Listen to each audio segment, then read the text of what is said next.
The machinist एक बेहद गहरी और डिस्टर्बिंग साइकोलॉजिकल थ्रिलर फिल्म है जो बाहर से एक इंसान की कहानी लगती है, लेकिन असल में यह इंसानी दिमाग, गिल्ट और सेल्फ पनिशमेंट की कहानी है।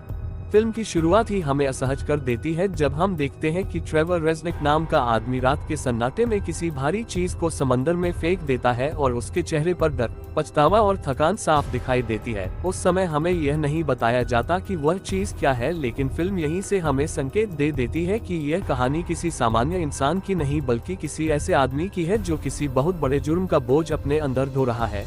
इसके बाद फिल्म ट्रेवर की रोजमर्रा की जिंदगी दिखाती है, जहां हमें पता चलता है कि वह पिछले पूरे 1 साल से बिल्कुल नहीं सोया है, न झपकी न नींद, बिल्कुल कुछ भी नहीं। और यही इंसोम्निया उसकी जिंदगी की जड़ बन चुकी है। उसका शरीर कंकाल जैसा हो चुका है, हड्डियां बाहर को निकली हुई हैं, चेहरा पीला है, आंखें धसी हुई हैं और उसकी चाल में भी थकान और एम्प्टीनेस झलकती है। ट्रेवर एक मशीन फैक्ट्री में काम करता है जहाँ हर चीज तेज आवाज, भारी मशीनों और खतरनाक माहौल से भरी हुई है, लेकिन ट्रेवर का दिमाग वहां मौजूद ही नहीं रहता। वह लगातार खोया खोया रहता है, जैसे उसका शरीर यहाँ है लेकिन दिमाग कहीं और फंसा हुआ है। फैक्ट्री में एक दिन एक भयानक एक्सीडेंट होता है जब एक वर्कर का हाथ मशीन में बुरी तरह कट जाता है और यह हादसा ट्रेवर की मौजूदगी में होता है। सभी लोग तुरंत ट्रेवर को दोषी ठहराने लगते हैं क्योंकि उस समय उसका ध्यान मशीन पर नहीं बल्कि इवान नाम के एक आदमी पर था जो उसे बातें करके परेशान कर रहा था। ट्रेवर बार बार कहता है कि इवान वहां मौजूद था और उसी की वजह से उसका ध्यान भटका, लेकिन जब बाकी वर्कर्स से पूछा जाता है तो कोई भी इवान को पहचानता नहीं। सब लोग साफ कहते हैं कि फैक्ट्री में इवान नाम का कोई आदमी काम ही नहीं करता। यहीं से ट्रेवर की मानसिक हालत और खराब होने लगती है क्योंकि उसके लिए इवान पूरी तरह रियल है। वह उससे बातें करता है, उसे देखता है, उसके साथ समय बिताता है, लेकिन पूरी दुनिया के लिए इवान नाम का कोई इंसान मौजूद ही नहीं है। ये कॉन्ट्रडिक्शन ट्रेवर के पैरानोया को बढ़ा देता है और उसे लगने लगता है कि या तो पूरी दुनिया झूठ बोल रही है या फिर वह खुद पागल हो रहा है।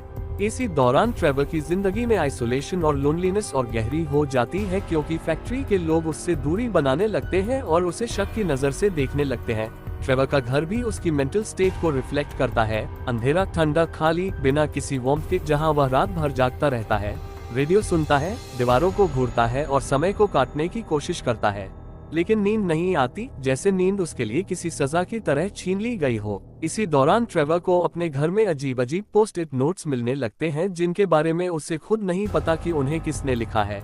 कभी उन पर सवाल होते हैं, कभी सिंबल्स होते हैं और धीरे धीरे फ्रिज पर बना हैंगमैन गेम पूरा होता जाता है और अंत में जिस शब्द पर खत्म होता है वह है किलर। ये शब्द ट्रेवर के सबकॉन्शियस गिल्ट को सीधे उसके सामने रख देता है, लेकिन वह अब भी उसे पूरी तरह समझ नहीं पाता। ट्रेवर की जिंदगी में स्टीवी नाम की एक प्रोस्टिट्यूट है जो उसके लिए एक तरह से एस्केप है।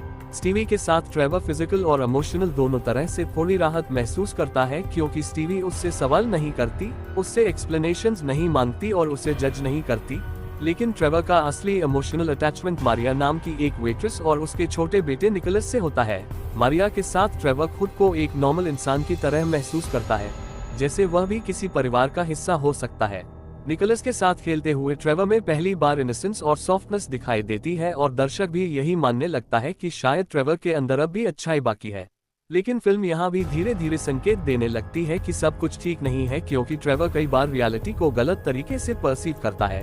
अम्यूजमेंट पार्क वाला सीन इसका सबसे बड़ा उदाहरण है, जहाँ ट्रेवर को लगता है कि निकोलस गिरकर मर गया है और वह पूरी तरह पैनिक में चला जाता है। हालांकि बाद में पता चलता है कि ऐसा कुछ हुआ ही नहीं। ये सीन दर्शाता है कि ट्रेवर का दिमाग पहले से ही एक बच्चे की मौत के गिल्ट से जुड़ा हुआ है और वही ट्रॉमा बार बार सरफेस पर आ रहा है।